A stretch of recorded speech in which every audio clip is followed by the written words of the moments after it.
In today's video, we will be going over the 8 foundational supplements that I recommend as a health coach. My name is Anthony Russomanno. I am a coach in exercise, nutrition, and lifestyle, so I love tapping into sleep and mental health.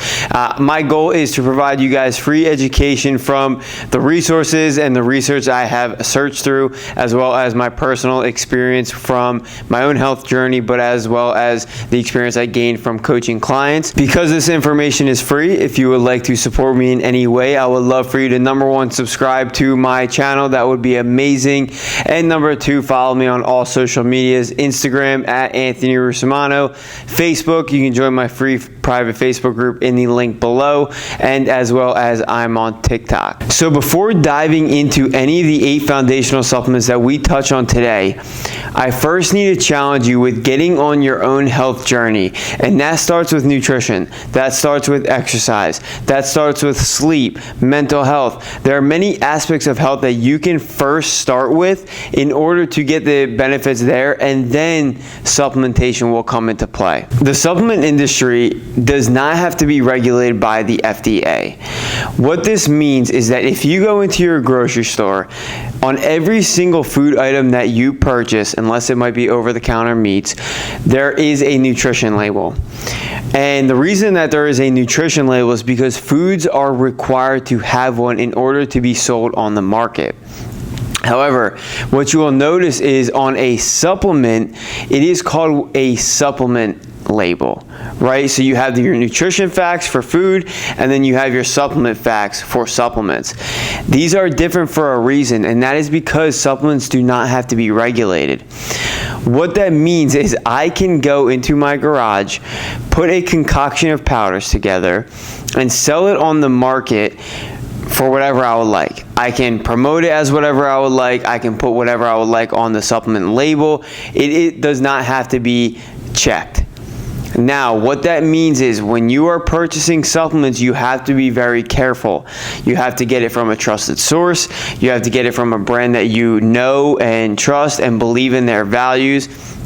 And at the same time, you can't go cheap. The classic saying, health is wealth, that goes to supplements. And I also love a saying that I hear all the time, and I love it, is that you wouldn't put regular gas in a Ferrari, right? If you treat your body like a Ferrari, don't put regular gas into it, put premium quality gas. So with that being said, don't go cheap on supplements. Make sure you're getting a high quality brand of supplements so that, one, you're actually getting the benefits of what supplements are supposed to be used for, but at the same time, you are not causing any side effects or detrimental effects that we're not looking for in supplementation. So with that being said, for each and every foundational supplement that we are going to go through, I'm going to touch on the background, I'm going to touch on a few facts, and then I'm going to touch on my recommendations. At the end of this video, I'm going to be going through how I take all of these 8 foundational supplements, because they are not all separate. So I'll be going through that as well. So stay tuned if you want to see what supplements I take. Jumping into the first foundational supplement that I want to touch on today, and that is multivitamins. Yes, obviously, but not so obviously, because a lot of people just hear the word multivitamins and think that it's just a noise in the air that every fitness influencer or health coach recommends. The reason that we want to supplement with multivitamins are a couple. First and foremost, if we are trying to get the necessary amount of nutrients that we need, right? The necessary amount of vitamins and minerals, because that is what multivitamins do, right? They cover the micronutrients. Micronutrients are vitamins and minerals. If we are trying to cover the necessary vitamins and minerals that we need every single day, we would need to be consuming over 5 servings of fruits and veggies per day, and not only 5 servings, but a variety, right? The entire color, the entire rainbow of fruits and veggies every single day. 2 problems with that. Number 1, that's not very feasible if you're going to the grocery store, because 1, fruits and veggies don't last very long. Number 2, how much of a variety can you get? Are you going to buy every single color? And number 3, is it going to last you the entire week in the fridge? There's a lot of barriers to getting that variety of fruits and veggies. I'm just being realistic here, just from my own personal experience. With that being said, if we can't get it through fruits and veggies, and we are limited in getting it through animal-based products because we would need to have very specific animal-based products like liver. Liver has a very high content of micronutrients. So if you're wanting to get micronutrients, you could eat some liver. Personally, I don't want to go that route, but you totally can. So like I said, if you're not very specific on getting your micronutrients through these different food sources, no matter how healthy you eat.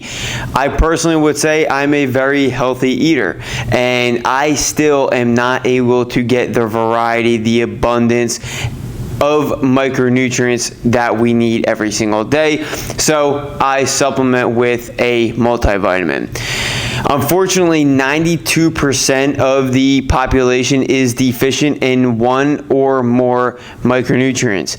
And the reason I bring that fact up is because, one, it shows how difficult it is to get multivitamins through food, get micronutrients through food. But also, number 2, it shows the reason that we're going to be taking a multivitamin. And that reason is to prevent vitamin and mineral deficiency. That's the key when you're supplementing with a multivitamin, is to prevent deficiency. Because when we have a vitamin or mineral deficiency of any sort, whether it's vitamin A, E, K, D, you name it, any single vitamin or mineral, there are a host of detrimental effects on our body with a deficiency. So the goal with a multivitamin is to prevent as many deficiencies as possible. Now, with that being said, the recommendation of a multivitamin is, well, you kind of just need to supplement with a high quality multivitamin. You could go to the National Institute for Health website and see all the recommended daily allowance numbers on there. However, let me preface with this as well. The RDA for all vitamins and minerals is probably the minimum that you want to be taking. You most likely should be taking higher quantities of those, but if you want an idea of which multivitamins and how much you need to take of each, you can go to that website there.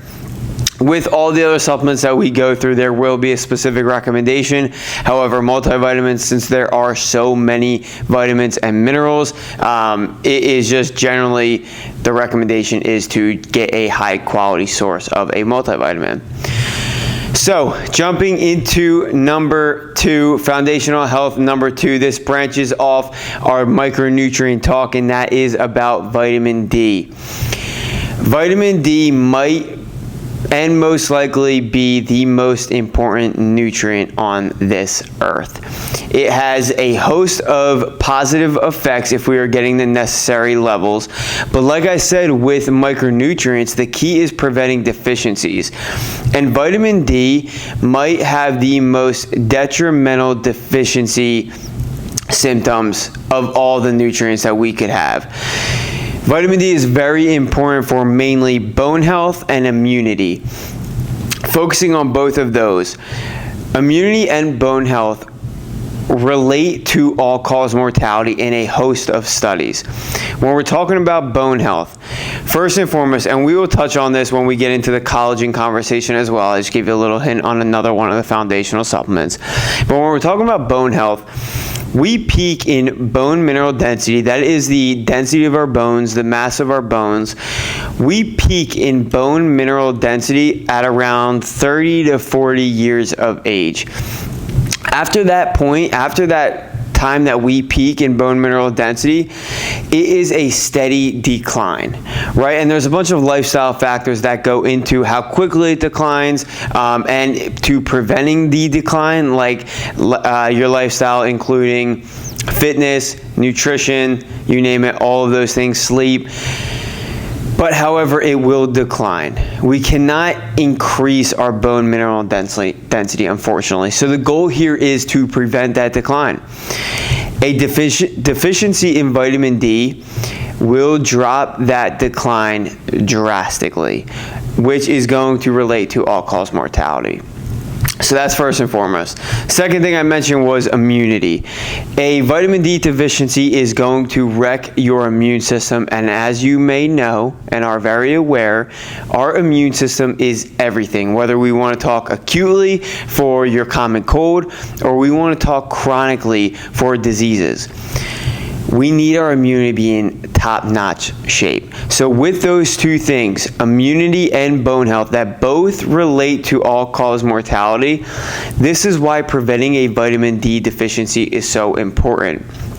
Now, throwing more problems into the mix, getting the necessary amount of vitamin D naturally is very difficult. A couple of reasons. Number one, the main source of vitamin D, as many people know, is the sun. It's known as the sunshine vitamin. And if you are like me and you live in Northeast or a climate where it can get very cold in the winter, sun exposure is very limited. I'm inside right now because it is freezing.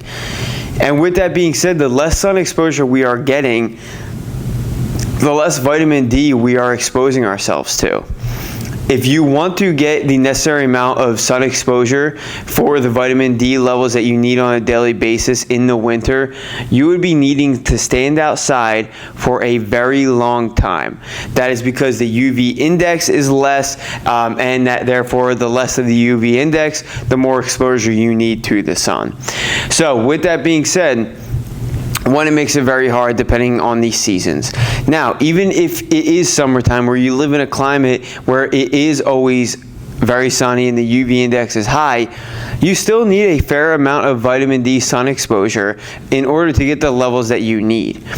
So vitamin D naturally is very difficult to get. Again, there are foods to get vitamin D in, but as well as it would be very tough to get the necessary amounts that we would want on a daily basis to see the benefits that we're looking for.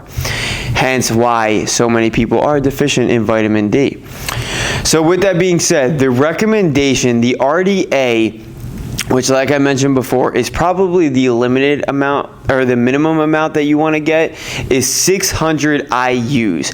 IUs is international units. You don't have to worry about what it means. Just look at the label and you'll see that number 600. Honestly, you could get upwards to 1,000, right? This depends on the person. Upwards to 1,000 to 2,000 IUs. However, I would use it based on the climate that you live in, the amount of sun exposure that you're exposed to, and as well as the types of foods that you eat. If you are someone who lives in a very sunny environment that gets a lot of sun exposure, like a runner in Florida, then I would recommend that you could probably stick to that RDA in supplementation and then get any excess in natural forms like the sun and foods. So one of the most important things that you can do for your immunity and bone is make sure that you do not have a vitamin D deficiency. And because we just touched on multivitamins as the first foundational health, I would recommend getting an additional vitamin D supplement on the side because yes, most if not all multivitamins will have vitamin D in them, but you can look at the IU content or the percentage in there, and it is pretty low. So I would recommend getting an additional vitamin D supplement on top of your already vitamin D content in the multivitamin. Number 3 foundational health supplement that I recommend as a health coach are probiotics. Probiotics, as you may have heard of, are essential for gut health. So I want to take a step back, explain gut health a little bit so we can find the benefits of probiotics. When we're talking about gut health, within our gut, we have what's called our gut microbiome. Very simply, our gut microbiome is a family of billions and billions of bacteria, live bacteria in our gut. We have 2 types of gut bacteria. We have good gut bacteria and we have bad gut bacteria.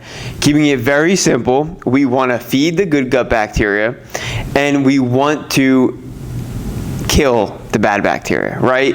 And I'm going to get into how specifically we can do that, probiotics being one of them. But I wanted to mention the differences between the good gut bacteria and the bad, because it is important in this probiotic conversation. To feed the bad gut bacteria, let's start there. Bad gut bacteria thrives off of an unhealthy diet.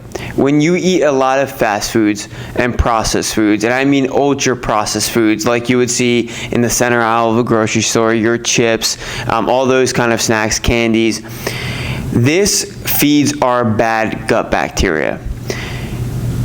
Bad gut bacteria is not what we want for optimal digestion, absorption, and utilize of the healthy nutrients that we are getting in our healthy diet, because remember, that's a prefix for supplementation.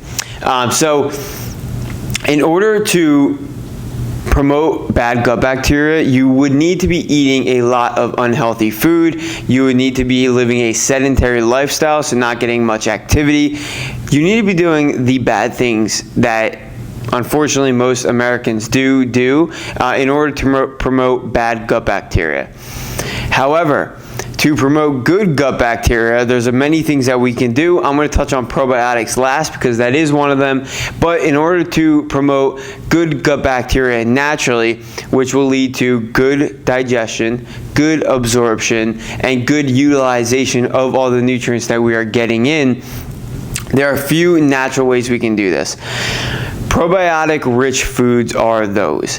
When I say probiotic-rich foods, these are going to be a lot of your fermented foods like sauerkraut, kimchi, fermented veggies, some of those things, but as well as kombucha, because this is one of my favorites, which is why I wanted to mention this separately. Kombucha is fermented tea, and I personally love kombucha. I'm sure some of you may have heard it. You can see it in the store. I personally make it at home. I have an at-home recipe. My family loves it. I love it, and it just is life-changing on the gut. But what these foods are doing are feeding our good gut bacteria, because remember, bacteria are alive, right? They're living. They're feeding our good gut bacteria so that we can grow our good gut bacteria, create a healthy gut environment, and reduce the bad gut bacteria, right? That's how we get the benefits of a healthy microbiome.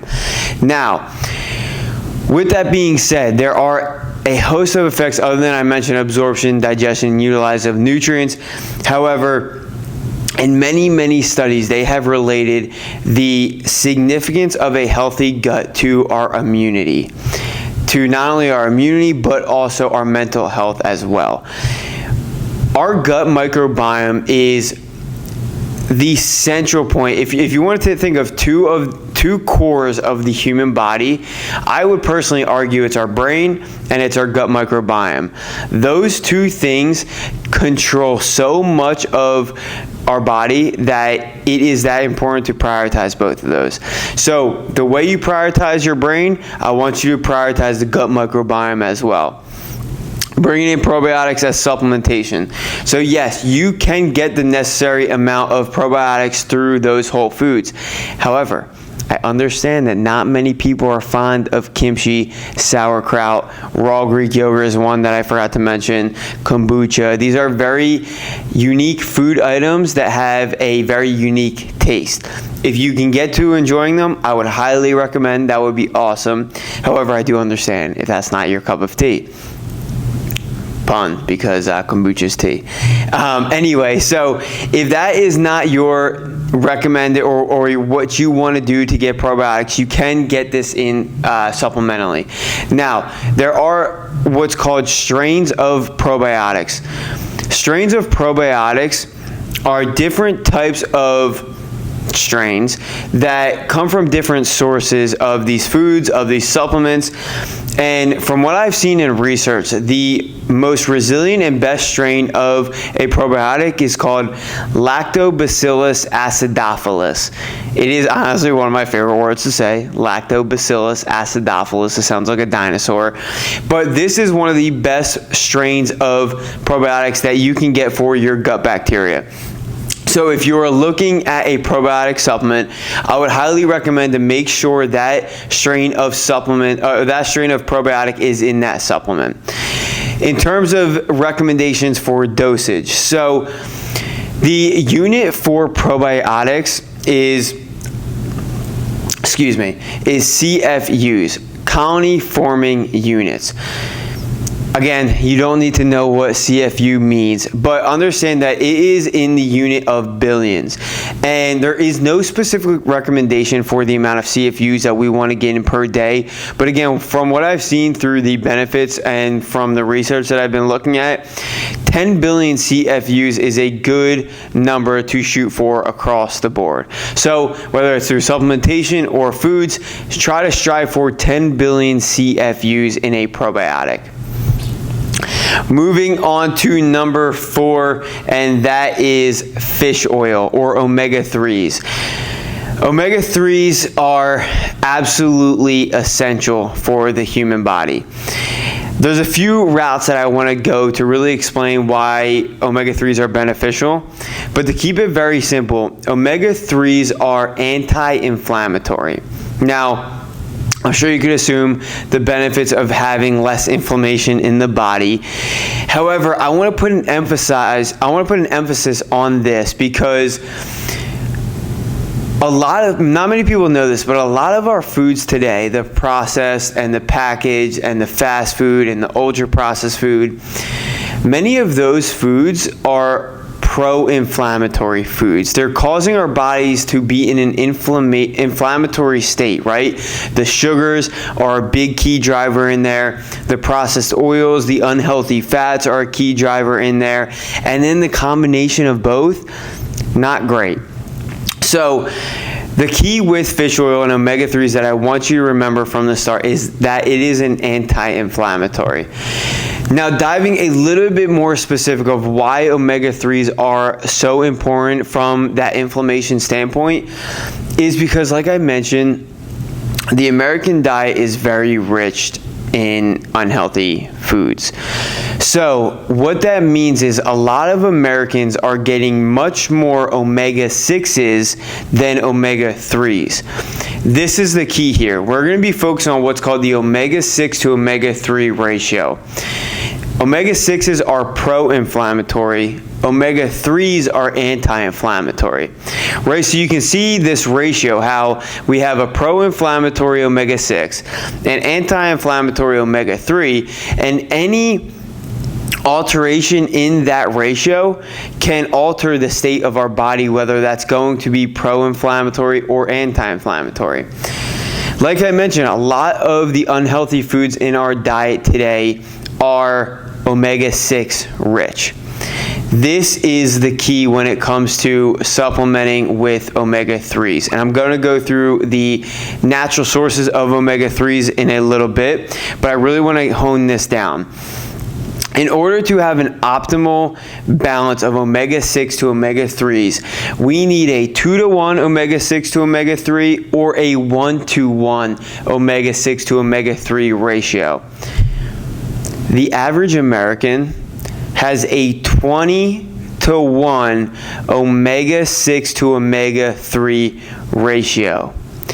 If I know anything about ratios, I could assume that that means that Americans on average are 20 times more in a pro-inflammatory state than an anti-inflammatory state. That's scary. That is scary. So, a couple of things around that omega-6 to omega-3 ratio. There's a very, very massive conversation around seed oils. I'm not going to jump into whether that you should have them or not. Personally, I avoid them because of the back and forth research. I can avoid them because I just focus on the healthy oils like avocado oil, coconut oil, or extra virgin olive oil. Because I can just get my oils from those sources, I'm just going to avoid seed oils in general.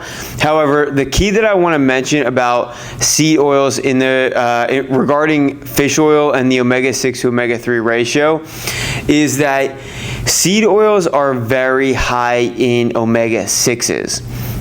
Hence why that Americans average a 20-to-1 omega-6 to omega-3 ratio. So in my argument against seed oils, if I had one, this would be the main concern, is that seed oils are very rich in pro-inflammatory omega-6s. So one of my biggest recommendations to balance out that omega-6 to omega-3 ratio, other than supplementation of omega-3s, which we're going to get to, is to, number one, bring down our omega-6 consumption. And that could be by eating healthier, which we should be doing anyway, because that's what we should do before we supplement. So bringing down omega-6 consumption, increasing omega-3 consumption, and balancing out that omega-6 to omega-3 ratio is essential. Now, how can we increase omega-3 consumption? Well, other than supplementation, which we'll touch on, we can do this naturally. Natural sources of omega-3s are going to be in your wild-caught fatty fish. This includes salmon, mackerel, some other sources like anchovies, sardines, and then there's many nuts are rich in omega-3s, but not as high as your wild-caught fatty fish. I also understand that not many people, like probiotics, are fond of fish and seafood, or do not have access to fish and seafood. So with that being said, supplementing with a high-quality omega-3 will benefit you. In terms of omega-3s, we can break this down even further into EPA and DHA. But to keep this conversation very simple and straightforward, I would recommend that you get 1 to 3 grams of EPA, not just of both omega-3s in general, but 1 to 3 grams of EPA to get the anti-inflammatory benefits that we are looking for. So that wraps up our conversation on omega-3s and how they can benefit with anti-inflammation. Again, like I said, there's a lot of ways that you can benefit from the omega-3s, like whether it's going naturally or through supplementation. Just make sure you're getting the higher quality of the two. Jumping into the next foundational supplement, and that is collagen. I know I touched on it when we were talking about vitamin D and bone health, and we are going to go back into that conversation here. But first and foremost, to set the stage of collagen, not many people know this, but collagen is a protein. And actually, it's one of the most abundant proteins in our body. Collagen is a protein that makes up most of our hair, skin, nails, our bone, teeth, eyes, connective tissue, organs, and cartilage. All right, so I have some stats for you based on that fact right there. Number one is that 30% of our body protein is collagen. 70% of the protein on our skin is collagen, in our skin. And 80% of the protein in our bone is collagen. 80% of the protein in our bone is collagen. Okay, so clearly the benefits around collagen are going to be the benefits of skin, right? It's going to help support healthy skin, especially as we age. It's going to help prevent the decline of bone mineral density that we are mentioning with vitamin D, that is absolutely essential and related to all-cause mortality. It is going to help support joints, aka prevent any pains or stiffness, as well as reducing the risk for any tendon or ligament issues. All right, so those are the clear benefits of collagen because of the fact that it is an abundant protein within all of those things. Now, there are many ways to supplement with collagen, but very simply, you're going to see a lot of collagen supplementations in a form of a powder, right? A scoop, like a protein powder that you can add in. Personally, I'm going to show you the collagen I take, but I do recommend outsourcing a collagen protein powder to get these benefits, and plus it will increase your amino acid consumption. Amino acids are the basic structure of a protein. It's going to increase your amino acid consumption for the day as well, so more protein benefits there. Jumping into the next foundational supplement that I recommend, this is electrolytes. I could do an entire episode on electrolytes by itself. We are going to touch on it very briefly just so that you understand why it's important to supplement with electrolytes and if you should supplement with electrolytes, because it does depend. But I want to, as I get into the conversation on electrolytes, I want to combine two terms, electrolytes and hydration. Unfortunately, when people think of hydration, they only think of water. Yes, of course, water is important. Drink your water. But electrolytes needs to be included in that discussion, because when we talk about hydration, we're talking about the balance of water and electrolytes like sodium, potassium, and magnesium. Those are the three that we'll focus on for this topic of conversation. So, putting water aside, I want to break this down. I mentioned sodium and potassium. Magnesium we'll get to second. I mentioned sodium and potassium being important for hydration. The reason that they are important is because the balance of water with sodium and potassium is what we need to focus on here. Unfortunately, the American culture and American society has put a very high stigma around sodium. We recommend Americans to reduce their sodium intake as much as possible, and however, I do agree, it depends on the population that we're talking about. Since we were talking about supplementation here, and I mentioned that in order to be taking supplements, you should have a healthy lifestyle in general. The people that should be supplementing with electrolytes are those people that, like I said, are living a healthier lifestyle. And the reason for this is because individuals who live a healthy lifestyle, that means they are increasing their water consumption because they know it's good for their body. It's very important to drink a lot of water. They're also eating very healthy foods, avoiding processed and packaged and fast foods. That means they are actually going to be susceptible, and they're going to be more susceptible to sodium deficiency. The reason is that because most of the sodium content in the American diet, in our foods today, are from those packaged and ultra-processed foods. However, if you're an individual who does not eat those foods, you are more susceptible to be sodium deficient.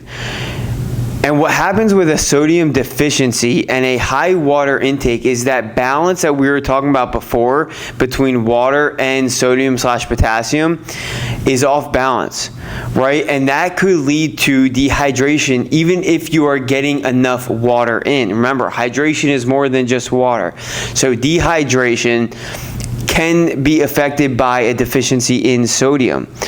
Now, vice versa, if you are unfortunately the average American who eats a lot of those ultra-processed foods, that means your sodium intake is high. That probably means that you're not drinking a lot of water. So you are going to be dehydrated as well, just in a different way. So for those people, they need to cut back on the sodium like the average advice is for Americans, but also need to increase their water intake. So first and foremost, that's the importance of getting sodium and potassium for hydration. So in regarding supplementation of electrolytes, I'm focusing on the more healthy individuals that are more susceptible to sodium deficiency, who are very active, and who drink and consume a necessary amount of water. If you're in this group of people, electrolyte supplementation will be beneficial for you. If you are deficient in sodium, you could be experiencing a lot of what we would say, unfortunately, are very common day-to-day American symptoms. That is nausea, headaches, muscle weakness, cramping, spasms, low energy, drowsiness, or fatigue. The reason I say that these are unfortunately common symptoms for Americans is because that is true, right? And at the same time, the unfortunate solution to that is taking a over-the-counter pharmaceutical like ibuprofen. Before you supplement, or before you just take a handful of ibuprofen to help with your headache, how about we first think about your hydration status, your water intake, your diet, right? The foods that you take, the foods that you eat, rather than just assuming that you need to take a pill. So with that being said, if you have any of these symptoms, you may just be deficient in sodium. You may just be dehydrated. So, and remember, the answer might not just be increasing your water intake. It might just be increasing your sodium and potassium intake, your electrolytes intake, to get rid of those symptoms first and foremost, but also to balance out that hydration so that you are not dehydrated anyone. Another perfect example of a group of people that are very susceptible to sodium deficiency are athletes, right? Not because they may be eating healthier, which hopefully they are, but some athletes don't eat healthy. Some athletes do eat ultra-processed foods, but they are exercising a lot, right? So they are sweating a lot. So they are sweating a lot of salt and a lot of sodium. So this is another group of people that are more susceptible to sodium deficiency, who probably get a lot of these symptoms of nausea, headaches, muscle weakness, cramping, spasms, all of those, because again, they are deficient in sodium. So with that being said, if you eat healthy, you're in that healthy population that I was referring to, or you're an athlete, or you're just very active, check to see if you are sodium deficient, and it's a very easy way to check that. If you're getting any of the symptoms that I mentioned, and if you are in that population, I recommend you supplement with electrolytes.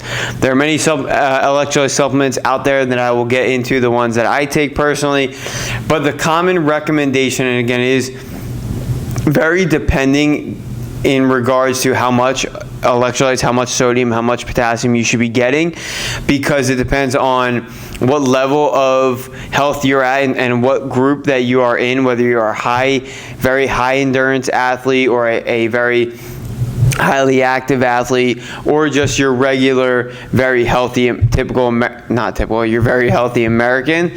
There's levels to this, but in general, you want a 2-to-1 sodium to potassium ratio, right? So that would mean if you're getting 500 milligrams of sodium, you would want 250 milligrams of potassium. And in regarding the amount, 500 to 1,000 milligrams of sodium, so 250 to 500 milligrams of potassium, is what I see in research a good general rule of thumb for the individuals that I mentioned. 500 milligrams of sodium, or 250 milligrams of potassium, and 1,000 milligrams of sodium, or 500 milligrams of potassium. I would say the upper end is more for athletes. The lower end will be more for your healthy, active individual. Now, branching off of the electrolyte talk, I mentioned magnesium. This is actually going to be our 7th foundational health supplement that I want to talk about. Magnesium is an electrolyte, and it is one of our most important electrolytes that we could be utilizing. Magnesium is very important for physical and mental relaxation. The reason for this, and we do have to get a little scientific, but the reason, and I will try to very much keep it very base level, but the reason magnesium is important for physical and mental relaxation is because of the way that it regulates neurotransmitters. Very, very briefly, neurotransmitters is how we are able to communicate from neuron to neuron. It's how our nervous system is able to function. So many of you heard of the two very obvious states that we can physically feel in our nervous system. That is the parasympathetic and the sympathetic nervous systems. Parasympathetic is our rest and digest. I think of parasympathetic, that R in para, rest and digest. That's how I remember it in grad school. Don't ask me why. Parasympathetic is our rest and digest. I am currently in a parasympathetic state. I'm very calm. There is nothing that is alarming around me. Hopefully that there is nothing that will be alarming around me. But if a bear happens to walk in the door, I will shift from a parasympathetic state to a sympathetic state. And sympathetic is our fight or flight mode. Like I said, if you see a bear or you just get hit with a rush of adrenaline, this is the sympathetic state. So I wanted to mention that because magnesium plays a massive role in the regulation of these states. if we are deficient in magnesium, and unfortunately 50% of American adults are deficient in magnesium, then we are going to have an irregulation of these neurotransmitters. So our neurons quite literally will not be able to communicate as effectively in regarding to switching our nervous system state that we are in from parasympathetic or sympathetic. Because look, when we are getting ready to go to bed, we don't need to be getting rushed with adrenaline. We want to be able to calm down, right? And in order for us, on the example of sleep, in order for us to go into a sleep mode, our blood pressure needs to be down, our heart rate needs to be down, and we need to be in a rest or a digest state in order to do so. So again, we want our neurotransmitters to be able to regulate the way they're supposed to. And to do that, we need the right amount of magnesium. Now, some of the things that deplete magnesium, which is why many adults are deficient, let alone that they're just not supplementing or getting the necessary foods for this, is because things like sugar, caffeine, alcohol, stress, these all deplete magnesium. So, in order to, number one, prevent a magnesium deficiency, I would highly recommend supplementing with one outside of the food sources that you can get it through. Many food sources of magnesium that you can easily look online. Plenty of resources there. But supplementing with magnesium is the best way to get the necessary amounts that we need. Before I jump into the best forms and the recommended amount of magnesium, I want to mention what is the main reason we want to. A magnesium deficiency can have a host of problems other than the irregulation of neurotransmitters that I mentioned before. Many of these relate to the fact that our neurotransmitters are not functioning properly. However, some of these deficiencies could include migraines, headaches, poor sleep, anxiety, depression, high blood pressure, muscle cramping, and so on. So, like I mentioned before when we were talking about electrolytes, when you have a headache, it might not mean because you just have a headache. It might mean because you are deficient in either sodium, magnesium, any other electrolyte, which means that you do not just need to pop a pill. Maybe you just need to make sure that you are getting the necessary amount of electrolytes. So, regarding intake of magnesium, again, like I said, you can get it naturally through food. However, I would recommend additionally getting it through supplementation. Best forms of magnesium are going to be magnesium glycinate, malate, citrus, or threonate. Not sure if I'm saying that last one correctly. I've actually have not heard of that. I just saw it in the research. Glycinate is the main form of magnesium that you will probably see. And again, with the RDA for magnesium is about 400 milligrams per day. I would highly recommend at least that, and maybe even getting more than that. Finally, our last but not least foundational health supplement that we can touch on today, and that is creatine. Now, before I get into the discussion with creatine, I must preface with, in graduate school, I went to graduate school for exercise physiology. In graduate school, we had to do a research paper, and my research paper was on creatine. I looked at creatine supplementation for sprint performance at high altitudes. So I want to mention that because yes, I may have a biased opinion on creatine. However, my biased opinion only comes from the fact that I did 2 years of research on creatine, and I got a lot of knowledge from that. So with that being said, in my opinion, from the 2 years of research that I did, I think creatine might be the safest, most effective, and cheapest supplement out there. Now, I also mentioned that we're focused on foundational supplements, and you may be asking, well, isn't creatine a performance supplement? Yes, however, with the new research coming out about creatine and the cognitive benefits, which we're going to touch on, creatine is going to be a staple, a foundational supplement. So, I want to break down some of the biggest myths around creatine to really get you to understand why and what creatine is. Many people think that creatine is a muscle building supplement. Now, it does support the gain and build of muscle mass, of skeletal muscle, but that's not what it does necessarily. Creatine is actually an energy supporting supplement. I can break this down into how creatine turns into creatine phosphate and how creatine phosphate affects our ATP level, which is the energy within our body. I'm not going to bore you with the specific scientific facts of those, but just know when talking about creatine and those energy pathways I just mentioned, creatine is important for fast-acting energy. So when we are doing events or activities such as a very high-intense short bout of exercise, so this could be a 1 to 10 second maximal effort sprint, whether that's on a run or a bike, or it could be a 1 repetition max, like you would do for a power competition, for a Powerman competition.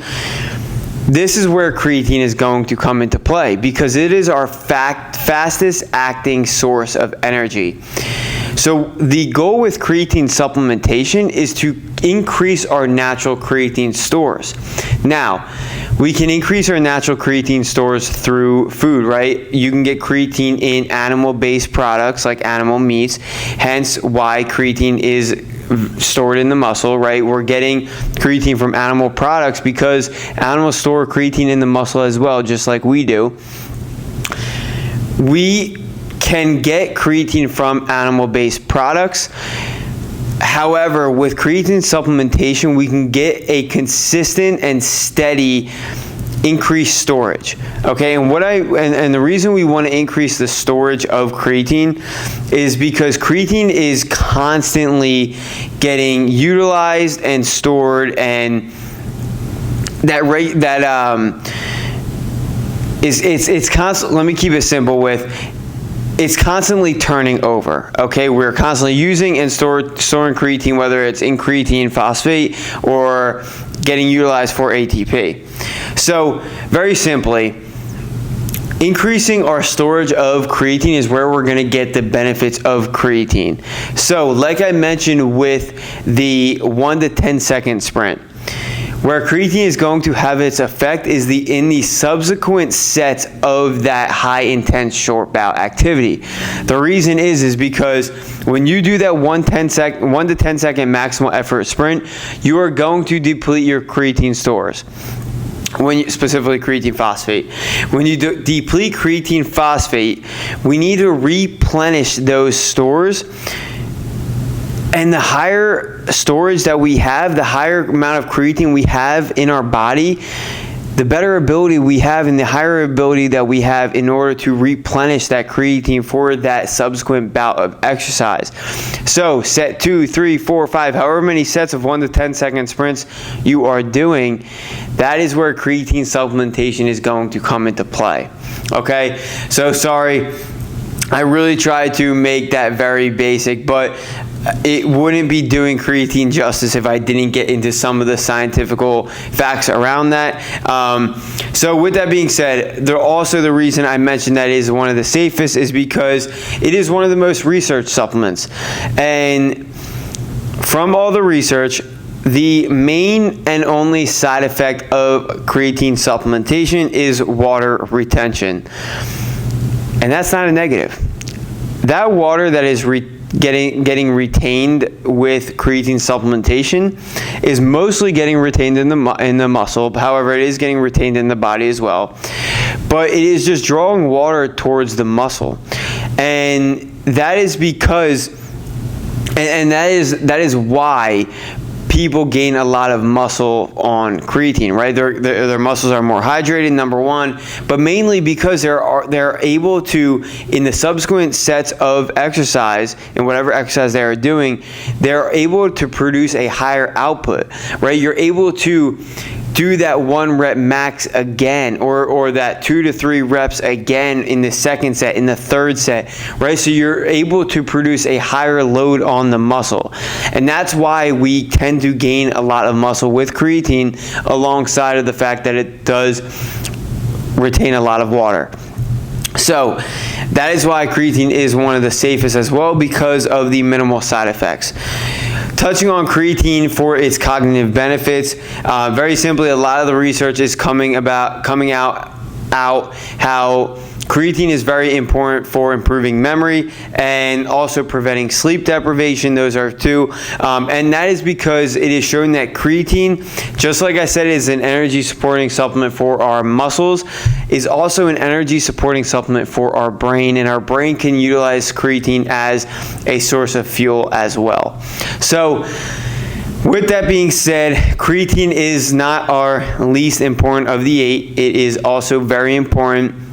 But that does cover our 8 foundational supplements that I do recommend as a health coach. The 8 supplements, as a little recap, are going to be multivitamin, vitamin D, probiotics, fish oil, collagen, electrolytes, magnesium, and creatine. Now, I want to touch on briefly how I personally supplement with each of these, because I do get each of these on a daily basis. But however, I want to preface with, this is how I do it because it's based off my personal lifestyle, my personal nutrition, my activity level. There are many things that go into why I supplement the way I do. As I mentioned before, please, before you jump into any of these supplements, whether it's the ones that I take or the ones that you find online, make sure that your foundation of health, your nutrition, your exercise, your sleep, your mental health is in a good standpoint before you start supplementing. Once you get the ball rolling on those things, then you can start supplementing with these supplements that I've mentioned. So jumping into how I get each of these 8 supplements on a daily basis.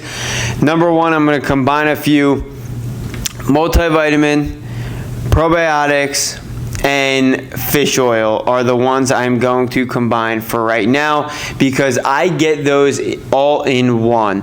The supplement I take is called MicroFactor from 1st Phorm. Again, let me preface with this, I forgot to mention that the supplement companies that I do mention, I'm going to be mentioning 2. That is 1st Phorm and that is Bare Performance Nutrition.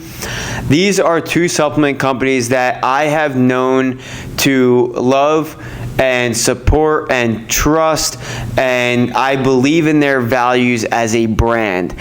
So these are personal companies that I have found through experience and through diving deeper into their company to be reliable.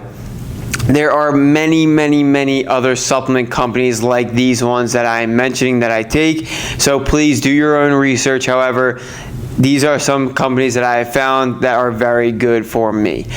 So getting back into that, MicroFactor is a supplement by 1st Phorm. It is an awesome all-in-one daily nutrient pack. So like I mentioned, it has a multivitamin in there, so it covers that. It also has a probiotic in there, and I can tell you that the probiotic has 9 billion CFUs. So I'm getting that 9 billion plus all the other ones that I get through my diet. Like I said, I make homemade kombucha, which I love. I also eat sauerkraut daily because I throw it on everything. It's so good. So on top of the 9 billion CFUs in the probiotic in MicroFactor, I get my own. Again, multivitamin. Like I said, it's a high quality multivitamin, getting all but not the most optimal dosages of multivitamins, right? It's going to be very hard for one multivitamin to get the necessary levels of each. But hey, the goal is to prevent a deficiency, like I said. So my MicroFactor that I take has a multivitamin, has a probiotic, has one fish oil capsule. However, like I will mention when I get to the fish oil, I take additional fish oil from 1st Phorm as well to get that 1 to 3 grams of DHA of EPA, that I was mentioning. It also has a host of other very important supplements like antioxidants, CoQ10, fruit and veggie capsule, other supplements that are going to be beneficial that I did not mention in the foundational supplements. So Microfactor is how I get in my multivitamin, my probiotic, and part of my fish oil. Then I take an extra vitamin D supplement, and that is vitamin D, liposomal vitamin D3 from 1st Phorm as well. It is in a liquid form, and I personally like the liquid form better because, number one, it reduces the amount of capsules I'm taking. No specific reason, especially if you're getting a good quality capsule. However, personally, I like reducing the amount of pills that I have to take. So I personally love the liposomal D3 form, liquid form of vitamin D that I take through 1st Phorm. Then jumping in, I mentioned probiotics already. Fish oil, quick and briefly, like I mentioned, I am getting one fish oil capsule in Microfactor. However, I take additional fish oils. Again, this is called Full Mega from 1st Phorm, in order to get that 1 to 3 grams of EPA every single day. Then I also take a collagen supplement from 1st Phorm as well. I personally love their collagen products. I take the natural salted caramel flavor because I put it in my coffee every single morning. Number one, give you a little insight on my morning routine. I have about 2 8-ounce cups a day, usually maybe 1 12-ounce. It depends on the day, how I'm feeling. But usually my first 8-ounce cup is black. I like black dark coffee. And the second cup is usually a collagen coffee. And like I said, it's salted caramel flavor. So I wouldn't be the type of person to do this anyway, but if you're the type of person that adds a lot of sugar or creamer into your coffee, this might be a good way of getting flavor into your coffee without actually getting the excess calories that you may not want. So personally, I take collagen in my coffee. However, because it is salted caramel, I'll sometimes maybe put in some Greek yogurt, put in many different things. However I can get it down, I will get it down. Then I take an electrolyte supplement daily as well. My electrolyte supplement is not from 1st Phorm. It is actually from Bare Performance Nutrition. BPN is what it is formerly known as. This supplement company I personally love. It is from Nick Bare. He is a entrepreneur and a fitness enthusiast influencer that I love. He has a great brand. He has a great personality. I highly recommend. But anyway, I do take their electrolyte supplement. Their electrolyte supplement has 500 milligrams of sodium and 250 milligrams of potassium. I personally love the lemon lime flavor, and I use that in my nightly routine drink, which I'm going to touch on in a second. On top of the electrolytes I take from BPN, I also take magnesium. I take magnesium from 1st Phorm. It is quite literally called 1st Phorm magnesium. And I take this as, like I said, an extra dose. It has 400 milligrams of magnesium in it. And I will mention that I take it in my nightly cocktail, so I will talk about that after this as well. And then finally, creatine. I take 5 grams of creatine per day. I forgot to mention in the creatine discussion that 5 grams is what you want to take per day for creatine. And also on that topic as well, it is not necessary to do a creatine loading phase unless you are in a clinical setting. For my research study, we did do a creatine loading phase of 20 grams of creatine per day for a week. However, that is only if you're in a clinical setting, because in a clinical setting, you only have a very short period of time for you to get those creatine stores up in those subjects. So going back, yes, I take 5 grams of creatine per day in my nightly cocktail as well. I've been mentioning my nightly cocktail. What does that nightly cocktail look like? Well, To keep things very simply, I put all of these supplements in one. So I take not all of them, but I take my electrolytes from BPN, I take my magnesium from First Form, and I take my creatine from First Form and put them all into one 12 to 16 ounce drink, and I chug that baby right down at the end of the night. Sometimes I may take my Microfactor packet with that as well to get the pills down, maybe throw in my fish oil as well to get those pills down. However, that just depends on the day. So that is my nightly cocktail, my nightly routine, and that is how I get all 8 of these foundational supplements in on a daily basis. Now, with that being said, I will do a video on performance supplements, my recommendations on performance supplements. However, for this discussion, for this video, I really wanted to focus on the foundational supplements that you can add in as a way to supplement your healthy lifestyle. If you need help getting into to get the ball rolling on the healthy lifestyle, like I mentioned, I am a health coach. I coach in nutrition, exercise, and lifestyle. And what I mean by lifestyle really is sleep and mental health, creating a healthy environment within the brain, because I believe there are many aspects of health and all of the ones that I just mentioned, and to just focus on exercise or to just focus on nutrition would not do our body justice. So if you're looking to get the ball rolling on those things, please visit my website at www.rusomanotraining.com.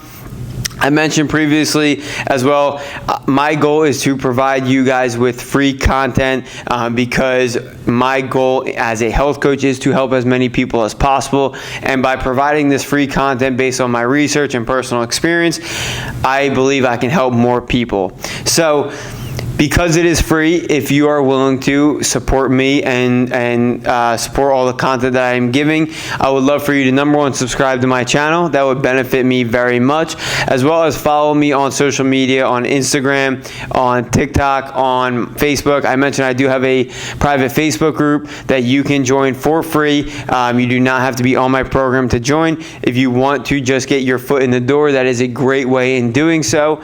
And again, a lot of free content there as well. And finally, I will be posting a video every single Monday, whether they are more long form videos like this, like a more of a podcast type video, or whether that's some of a recipe video like I did last week. I did a Italian marinara recipe that was fantastic. Doing many videos, also fitness related videos as well. So stay tuned every single Monday at 10 a.m. Thank you very, very much for tuning into this video, for tuning into this episode on foundational supplements. And I will see you every single Monday at 10 a.m. Peace.